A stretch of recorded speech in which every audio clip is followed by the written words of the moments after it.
Assalamualaikum, apa kabar para penonton YouTube semua? Buat yang baru nonton, silahkan klik tombol subscribe dan nyalakan lonceng notifikasi untuk mengetahui video terbaru dari channel ini, Abai Haki MN.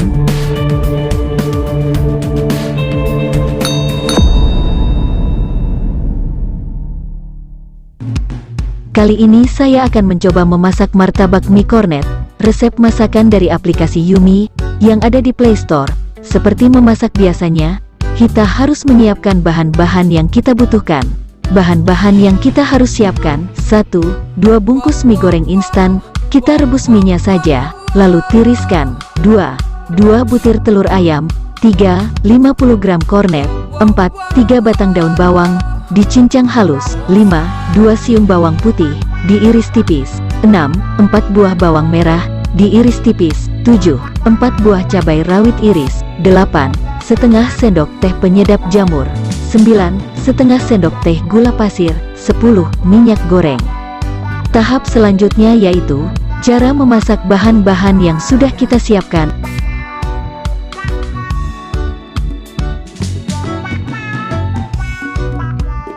Pertama-tama, kita panaskan minyak goreng terlebih dahulu, kemudian kita tumis bawang putih, bawang merah, cabai rawit dan kornet, tumis hingga harum.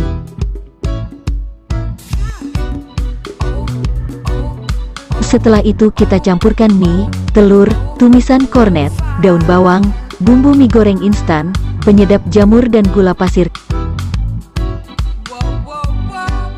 Kita aduk hingga merata. Kemudian kita gunakan cetakan martabak atau takoyaki. Masukkan adonan ke dalam cetakan martabak, masak dengan api kecil, lalu tutup cetakan, balik adonan martabak, masak hingga kedua sisi berwarna kuning kecoklatan. Jika sudah, kita sisihkan. Tambahkan saus sambal, saus tomat, untuk menambah selera. Martabak mie kornet siap disajikan. Selamat mencoba, terima kasih, semoga bermanfaat. Hai guys, jangan lupa subscribe, like, comment, share, dan jangan lupa